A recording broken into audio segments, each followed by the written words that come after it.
Welcome to another episode of the Michael Lab Show. Wow, got a lot to get in today. A lot of things I want to talk about. I just want to address a few things real quick at the beginning of this podcast. I'm grateful for everybody who watches it. I thank everybody out there who takes the time out of the day to sit down and drive, run, whatever you listen to this podcast. I just want to say thank you so much for all the support that you show me. I love doing it. It's probably one of my favorite things I do. I did, just a few quick updates. I did finish that book, Rich Dad, Poor Dad, which was suggested by my friend James. A few other people also said it was a good book. Went ahead and read it. Great book. Liked it a lot. It was a good book in the sense that a lot of the topics that I listened to and I learned about, I have always, not always, but within the past 5 years, I've thought about things like that. And since I read that book, it's a big investment book. It talks about, it's the basics of finances, which I think is a huge issue in this country where a lot of people don't learn what finances are. He talks about assets versus liabilities. What is an asset? What is a liability? How to grow your money, how to make money work for you instead of you working for money. I loved it. It's a great book, quick little read. It only took me like 3 days to read. And now I'm reading another book called War and Peace, which is a Russian novel. So it's translated. It's considered the greatest book of all time by a lot of people's perspectives. So I'm super excited to read that book. I'm going to give you guys a lot of updates on that book. One other thing is, as you guys can see, I do have a new mic holder, a new, boomstick, I think they call it in the podcasting world. This makes it so much easier. It feels so natural to just sit here and talk to you guys right now. You guys have seen all the setups. I mean, we're 92 episodes into it, and I finally have a decent mic stand. Thank the Lord. This thing works. It doesn't move. I can just adjust it a little bit. Wherever I'm sitting, I can move it back if I want to lean back in my seat, and it moves with me. And I have my old boomstick over there from my other mic, which I had to buy an extra piece, so that's going to be in. I did buy a brand new mic. I got the best mic on the market for podcasting. It's a $400 mic. So I'm investing back into this podcast. Like, this is a $200 or $100 boomstick, $400 mic. I'm going to get another mic. So when I have guests on, I have the same mic, and I'm also going to get another boomstick. So, that's $1,000 invested into the podcast. So I love this podcast. Every day I get excited to do it. But yeah, I got a brand new podcast boomstick right there and a brand new mic on its way. It should be here June 10th. It's so many people have been doing podcasts lately, making podcasts. So it's kind of, the demand is super high for them. So the company Shure, I think it's SHURE. So it's a Shure SM78, SM7B, I believe. It should be here June 10th. So I'm hoping that once that arrives to my house, the quality is going to be that much better. I have all 5-star ratings. I had 1 5-star rating on my Apple Podcast, and it was because of the audio. I didn't even notice it, really, honestly. Because when I edit, I kind of just look in like 3 different sections of the podcast, and I know if it's lined up into 3 sections that I edit, it's going to the sound's going to be lined up with my mouth, so there's no delay, so it doesn't look like a 2-year-old edited the video. So that's really all I checked. I didn't check anything else. But it wasn't really lined up, so I had to fix that. So I went ahead and got audio equipment. Also, I think when I was grabbing the wire, that messed up the sound too. So I don't think it's the mics itself. I hope not. I hope this audio comes in clearly. But guys, people ask me about the podcast. Why do I have a podcast? Well, this is why I have a podcast. I have a podcast for moments like this, for times like this, for situations in our country, in our world, in our human civilization. This is why I have a podcast. I have a platform. I developed a platform. I worked my ass off, 92 episodes, intensive marketing, getting the name out there, building a fucking platform where people feel comfortable to come listen to my opinion, to share their thoughts, where I can share my thoughts without worrying about anybody else controlling my filter, what I have to say. This is why I made a podcast. So when moments like this, when incidents like George Floyd take place in Minneapolis, Minnesota, I have a place to go, and I can share to the world with what I have to say on it. And I have a lot to say on it. I got a lot to say on it. And I think, first and foremost, I'm a white male. So I think it is fucking important as shit for me to say something on it. It's not, it's coward. A coward sits back and doesn't say anything at times like this. And I'm not going to sit here and I'm not going to tell you guys, I'm not nervous. I'm nervous speaking. I'm nervous saying something. I don't want to say the wrong thing. I don't want to hurt feelings because for the people who know me, I love everybody. I care for everybody.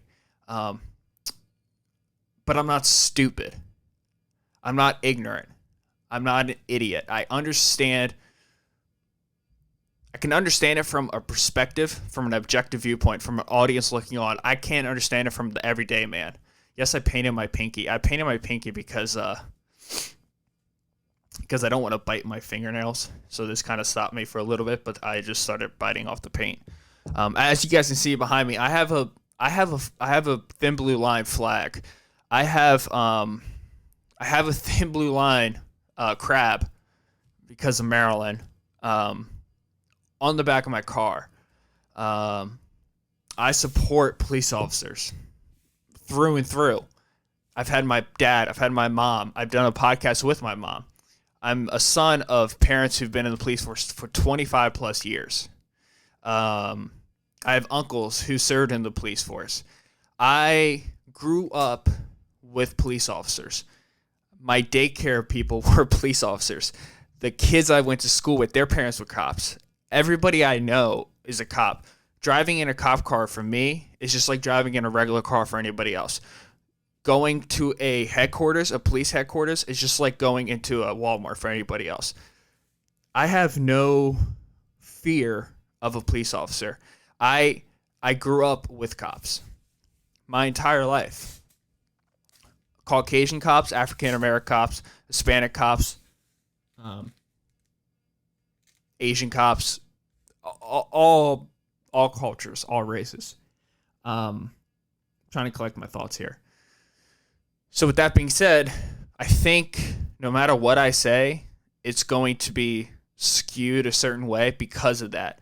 Because I do grow up with I am always, every time I speak, it's going to come off as almost a bias word because of that factor. Because of that factor, it's something I can't control. But that's just who I am. I don't look at my parents as police officers. My parents are parents. I don't view them as cops. They are my mom and my dad. Great people, not racist, fair as you could be. So yes, with that being said though, these past 96 hours have been a hellhole. It's been savagery everywhere. From the moment that officer brutally, cold-bloodedly, in the middle of the day, killed that African American man with his knee pressing on his fucking neck until the guy peed himself and killed him in the middle of the day with 4 other cops viewing it, watching it, not stopping it, letting it happen. It was a broken cop and a racist cop, a terrible human being, somebody who deserves to be put down on capital punishment. I don't think they do that in Minnesota, but he deserves to be put through capital punishment. If you look at his track record, he's done shit like this all the time. He's been involved. I'm not going to make claims that he murdered people. I'm not going to make claims that he killed people. He obviously murdered in cold blood George Floyd. but I don't know what I know. If you look at his track record, he has other incidents. This situation is not about just George Floyd. This is about George Floyd was the gentleman who pushed everything over the top. This incident is boiled up in society.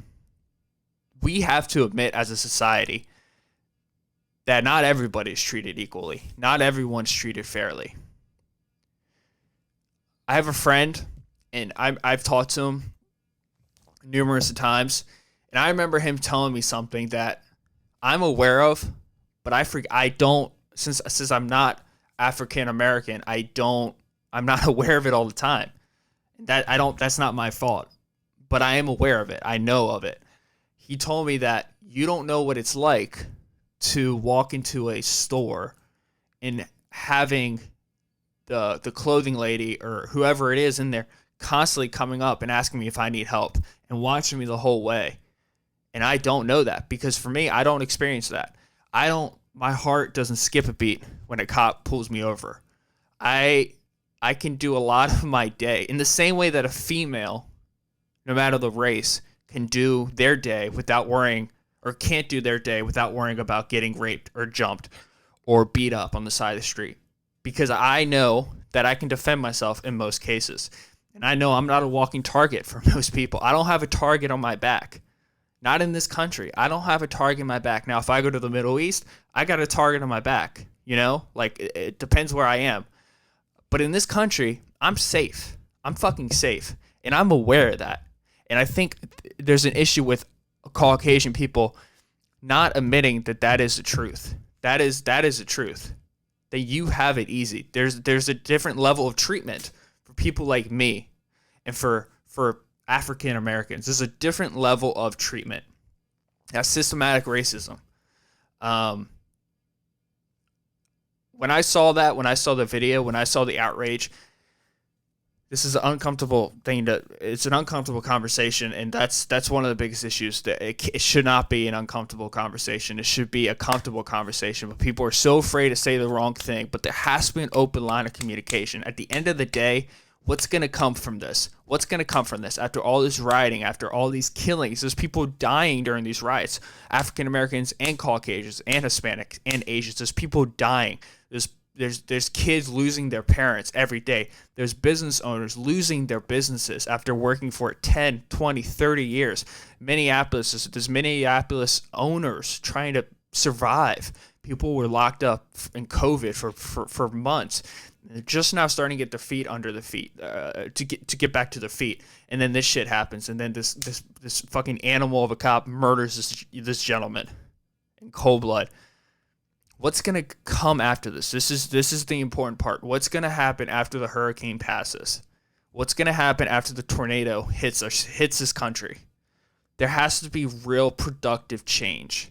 There has to be real productive change. And my fear is that the chaos is going to overshadow the real production that needs to take place after this, where these groups, these Black Lives Matter groups can sit down and speak to the people in power, the politicians, the people who have most of the control, and we can come to a mutual agreement.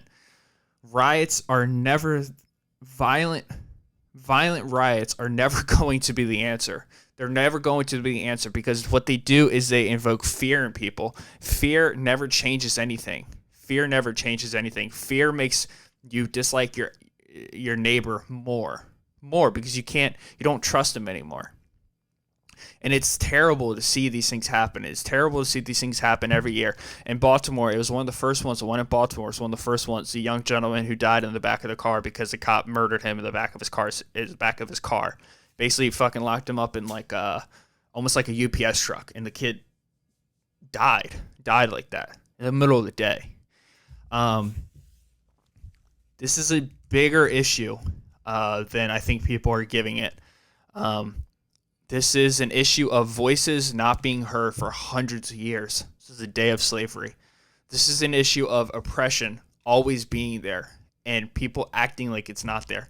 This is an issue for people with my skin color, people like me, who are not speaking out on it because they think that it's not their place to speak on it, or they think since they weren't involved, then they shouldn't have to get involved. No, you motherfucker, you have to get involved. You have to get involved. If you are a white American, you need to get involved.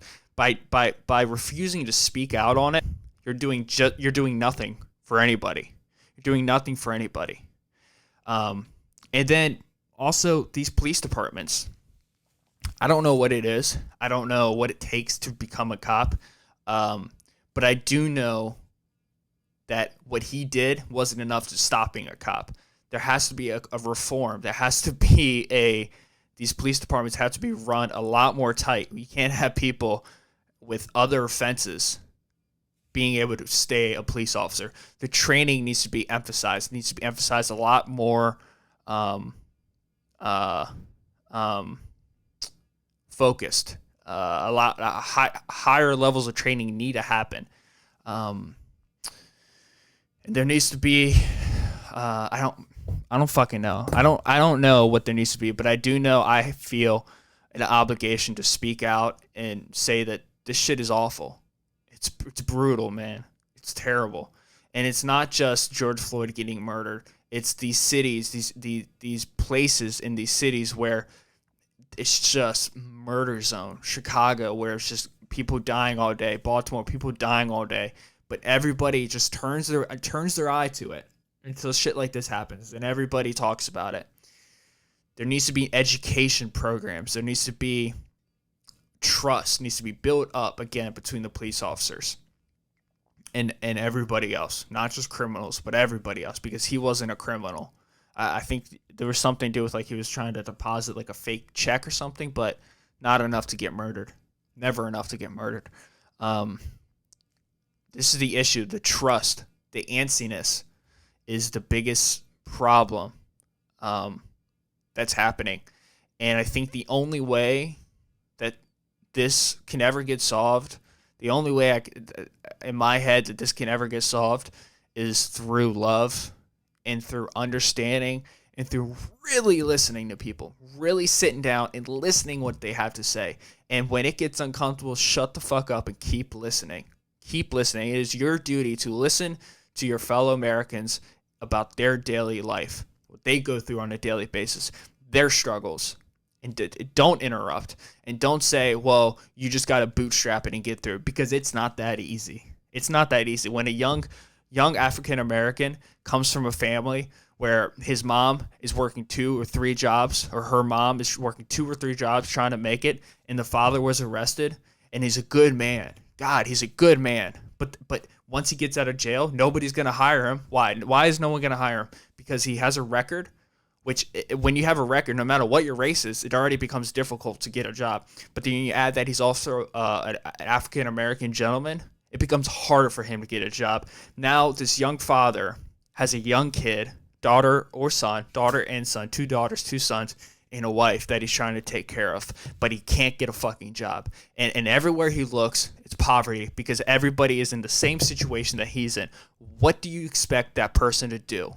What do you expect that person to do? If you're listening right now and you have a son or daughter, I don't, but if I have a son and daughter and I can't get a fucking job because one time I robbed a clothing store at the age of 19 years old, and that shit would never go away on my record, and forever I'm going to have an X on my back, that he's a target, that she's a target, and I can't get a job, and I have 2 kids, what are you going to do? How are you going to feed that family?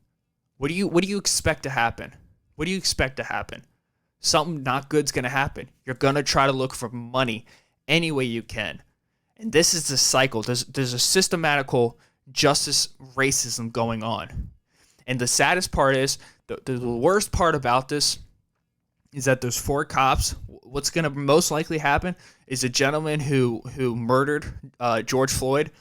He's going to get put in jail. He's going to get put in jail. He's probably going to get murdered within the first month in jail. I don't know, I've never been in prison, but I don't think cops who kill people do too well in prison. I already think cops don't do well in prison. I think it's going to be a dangerous situation. You're going to have a situation where somebody has hundreds of years in jail, so life in prison, and he needs some money on his commissary, so someone offers him $500 to go stab that dude, and he fucking stabs him. So that guy's going to die. He's going to die. His life is over anyways, which I believe that's what it should be. His life should be over. In my opinion, he's a bad dude. He doesn't deserve a second chance. He should be, like I said, put to death for what he did.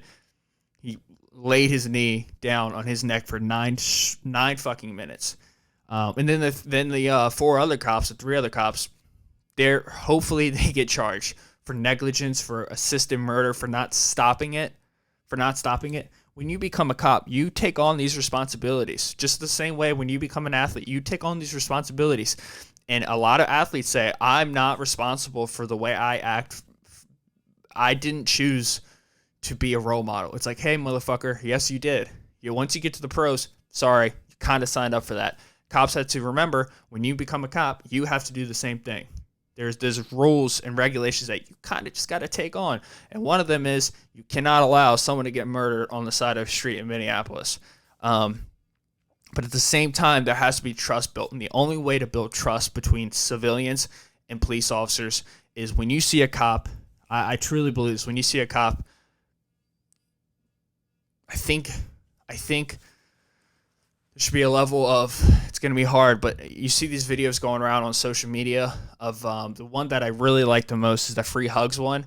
The guy who is hugging cops, and he is defending two police officers, giving them hugs, talking to them, because I think this gentleman knows, God bless his soul, what a brave motherfucker. What a brave dude out there hugging cops in the middle of a protest and a riot, saying, because he knows that the only way to get anywhere is to have a peaceful, civil, open lines of communication. And I think what you're seeing right now is people who are just, I don't blame them. That's the thing, is I don't blame them, because I wouldn't do it. I don't think it's the right way, but I can't say that what they're doing is the wrong way either, because I've never been in that position. I wouldn't be rioting. That's the truth. Am I a bad person for that? Maybe. Are you going to stop listening to my podcast? Maybe. Are you going to think I'm a piece of shit? Maybe. Maybe you will. But I wouldn't riot. I don't think that's the right solution. I think protesting is fine. Doing that is fine. But burning buildings, burning jobs, burning your city, burning your neighborhood is not the right way to do. But I understand. Because you're fed up. People are fed up with this. It's about time that something fucking changes. And I agree. Something needs to fucking change. I agree. How? I don't know. But I think I'm just not smart enough. But I think the best way to provoke change is to provoke communication, and provoke a line of communication with people that you don't know. Try to understand another culture. Talk to other people that you probably would never talk to. If you wake up at 7 a.m. and you go to bed at 9 p.m. and you walk the same way to your car and you go to the same Starbucks and you do this and you talk to the same people, maybe you should walk to your car a different way. Maybe you should go, instead of the Starbucks, go to McDonald's for coffee, or go to Dunkin' Donuts for coffee, or maybe you go somewhere else for coffee. Maybe you can run into somebody that you don't know, and you could speak to them. You can speak to them and learn about their life, learn about their struggles, and you can emphasize with them. I think a lot of things people just don't know. People don't know what other people live. It blows my mind. I have so many people that live around me, because where I live is the suburbs, and there's a lot of money where I live. And the people around me, they just don't realize the life that people live. Real hardworking people, they don't understand that life. They literally have no idea what it's like I don't, but they don't talk to people to understand what it is like. They act like the worst thing that you could do right now is to say, it's not my problem. It's not affecting me. It's not my problem. That's the worst thing you can say. It may not be affecting you, but it's your fucking problem. It is your problem, because if you're a real American and you really believe that this country is the best country in the world, and you really believe that it's not your problem, if you really believe it's not your problem, get the fuck out of here. Because it is your problem. It's all of our issues. Everybody has to partake in this and talk about this and have this uncomfortable conversations with each other. That's just the truth. We have to have those conversations. We have to have open line of communication with everybody. It's just not going to change unless that happens. These riots are not going to provoke change. They just aren't. It never works this way. No country has ever had change through violence. They have change through constant pressure and laws provoking change. MLK was not a violent leader, but he provoked the most change. Yeah, I don't know. I wanted to speak on it. I did. Because I felt like it was my duty to speak on it. I do. I feel like it's my duty to speak on it. I feel like with having a podcast, it's not the biggest podcast, but it has decent amount of audience, a couple hundred people listen to each episode. I think it is my responsibility to talk. And I wish people would do that more often. And if you want to talk to me about it or talk to people about it, please reach out to me. We could do a Zoom thing or something. Because I think it's damn important. I think it's damn important to not let this thing just go. It was a perfect recipe for a disaster. Everyone's been locked up inside. No one's been getting out. Everyone's kind of been in a cage at their house. So once this happened, it was like people were going to protest anyways, but then you add protesters plus being locked up for 3 months, 2 or 3 months inside their house. It was a recipe for a disaster. I hope the rioting stops. I hope people can communicate through organizations and through each other and through social media to provoke real change. I hope Trump stops calling people fucking thugs. Like, the fuck is he doing? Fucking just an idiot. You never call another human a thug. I don't care if maybe they're doing criminal acts, but not a thug. What the fuck are we doing? Are we 10 years old? We don't call people thugs. You know what the connotation means behind that. That shit was stupid when I saw that. But it was a perfect recipe for a disaster. I just hope everything can come under control because there won't be change until these riots slow down. There won't be change until these riots slow down. That's the truth. Change will come after this, but not during the riots. It won't be change. Man.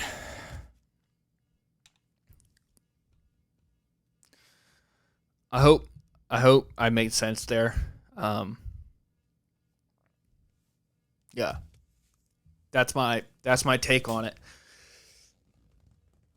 Racist motherfucker murdered an African American. Cold blood, defenseless man. Should be sentenced to jail for life. Capital punishment. We cannot let the story die. It has to be talked about. We cannot let the media get over this and start talking about something else. The same way that they made COVID the biggest news story for 3 months, and now nobody's talking about COVID. We cannot let this news story die off. This has to be something. These people, George Floyd has to be remembered. He cannot be forgotten about. He has to be remembered. And I don't care when people say, well, we got to see the whole video. We got to see the whole video. I want to see the video. I want to see what led up to that. Who the fuck cares? Now, maybe if he didn't die, then cool, we could talk about the whole video. But killing somebody, when you murder somebody with your kneecap, I don't care about the whole video. I don't care if the guy punched you. I don't care if the guy ran after you. I don't care. I could care less. Because whatever happened before does not make murdering somebody okay. I mean, you can't be an idiot. Like, gotta realize that. Right? That's common sense. I think. I don't know. I don't know what's common anymore. Yeah. So, that's that. Let's move on from that. Hopefully not everyone hates us. Hates me. We'll see. It was fucked up. The whole thing was fucked up. We got to keep talking about it.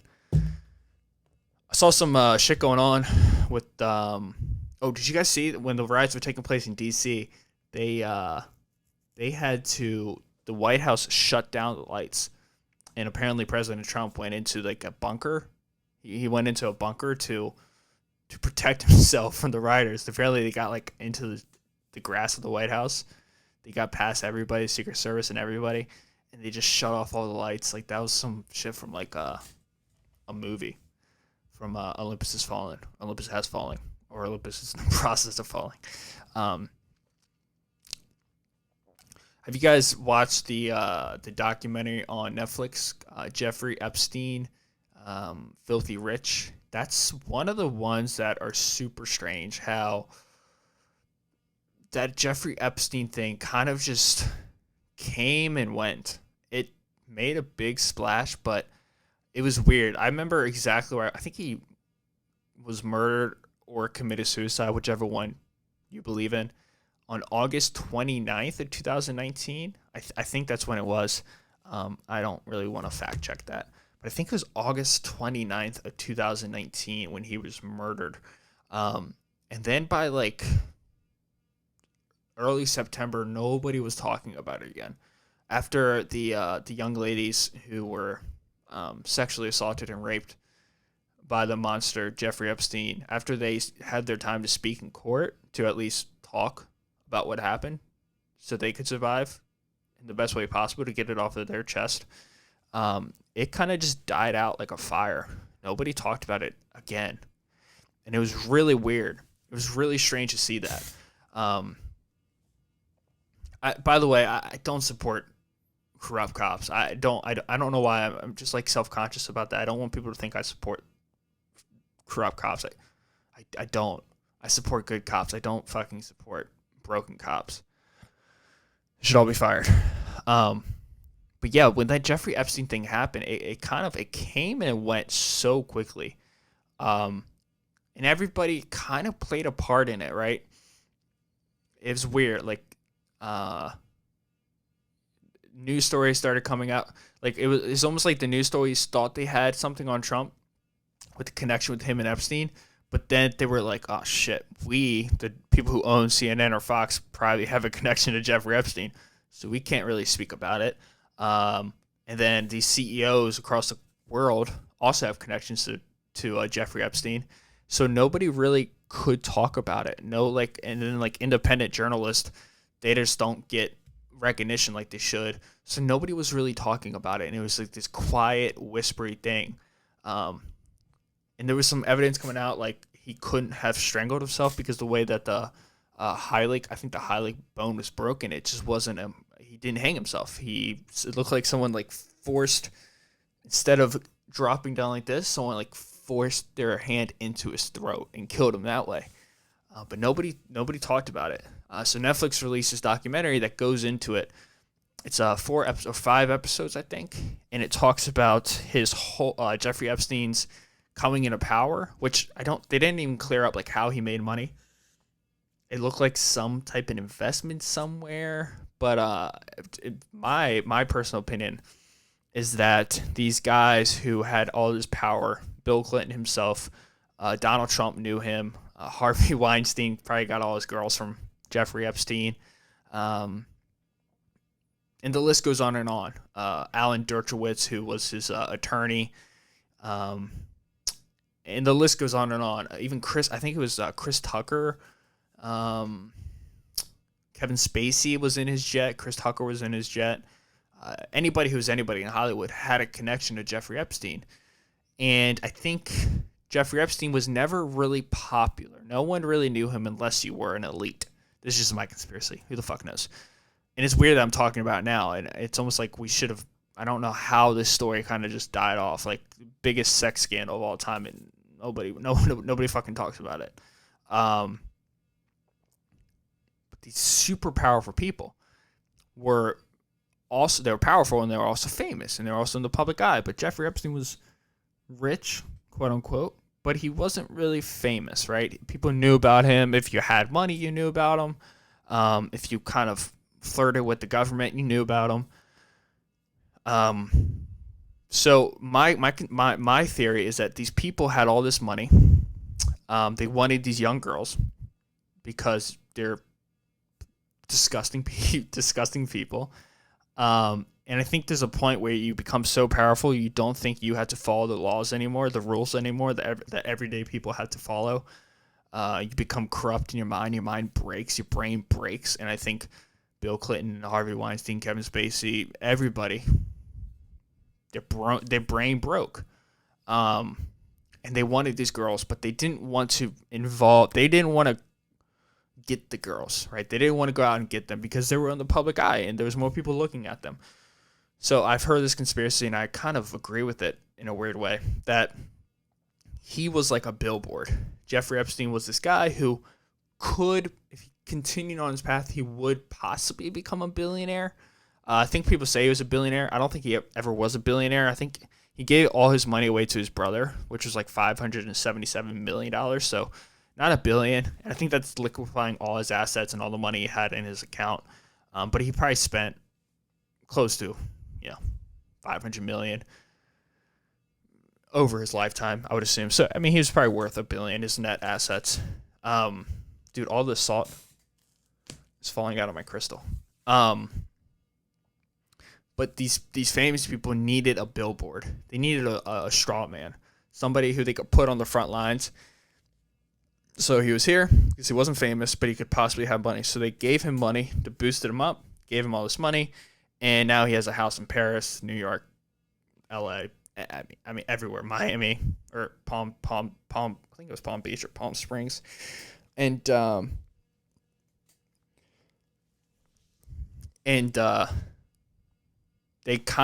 made him the poster boy. So when he was going through the trial and he was getting caught, all these powerful people were like, shit, because we gave him all this money to conduct the operation for us, to get us these girls, for us. And now he just got caught. Now he's arrested. And we don't want him to spill the beans. We don't want him to talk about us. We don't want him to talk about what we're doing. We don't want him to give up any information on Orgy Island. We don't want any of that. We gotta kill this guy. How can we kill him? Who knows? And that's what the conspiracy theories come in, where they possibly paid off a guard to murder him, or you either kill yourself with like an ultimatum, or a guard choked him out. But I suggest this documentary for a few reasons. I think the main reason I think it's important to listen to the girls, listen to their side of the story, because it's so sad when shit like this happens. It's like the victims never get heard. That's disgusting. I think the victims should get heard in every situation. People should be allowed to speak out. They should be allowed to say what they want. But it was a really good documentary. It's put together really well. My girlfriend actually, she enjoyed watching it, which sometimes documentaries she's not all into. So I think it's good for everybody to listen to. I know a lot of girls who have experienced sexual trauma like that from guys, and it's so sad when it happens, because I know girls who say that they know it wasn't their fault for whatever happened, whenever it happened, whatever age it happened. But the thing is with sexual harassment, sexual assault, is the trauma left behind is so manipulative. The guys, what happens is they walk away from it feeling dirty, used, disgusting, hating themselves. Years go by, it's not addressed. More years go by, it's not addressed. And then the decision comes where, fuck, it was my fault. I shouldn't have been there. I should have known better. It's, why did I do that? I was dumb. I was stupid. And then in the reality, it was you were taken advantage of. You were manipulated in a way where somebody who was in a position of power knew that and used it against you to have you sexually favor them. And that's the worst part about sexual harassment. That's the worst part about sexual assault, is the feeling for the other victims. They get this feeling of no more power. They've been used. They had no option, and they feel dirty, and they feel disgusting. They feel gross. And I think that is a huge issue. When you hear about these stories, these victims need to be heard. They need to be recognized. Their names need to be remembered. I don't fucking remember their names. I fucking am a hypocrite. Piece of shit I am. But that's a serious issue, man. Sexual assault's not taken serious. It's not taken as seriously as it should be, because you can murder somebody and end their lives. You can also really inflict sexual trauma on somebody, and you can end their lives also. You completely alter the personality from a psychological and a biological level. Genetically, too. You ruin the genetics for generations to come. Epigenetics are a real thing. Neuroplasticity is a real thing. So if it happens at a certain age, it changes their life forever. It's almost like you killed a person. in a weird way. You rape somebody at a certain age, you change their life forever. They're not the same person anymore. But yeah, I highly recommend you guys checking out that documentary on Netflix. But I've been wanting to. I haven't spoken out on the George Floyd thing at all. I didn't know what to say. I was filled with anger. I was filled with disgust. I was pissed off. Man. I was tired of it. Tired of this shit happening. I'm tired of people not talking about it.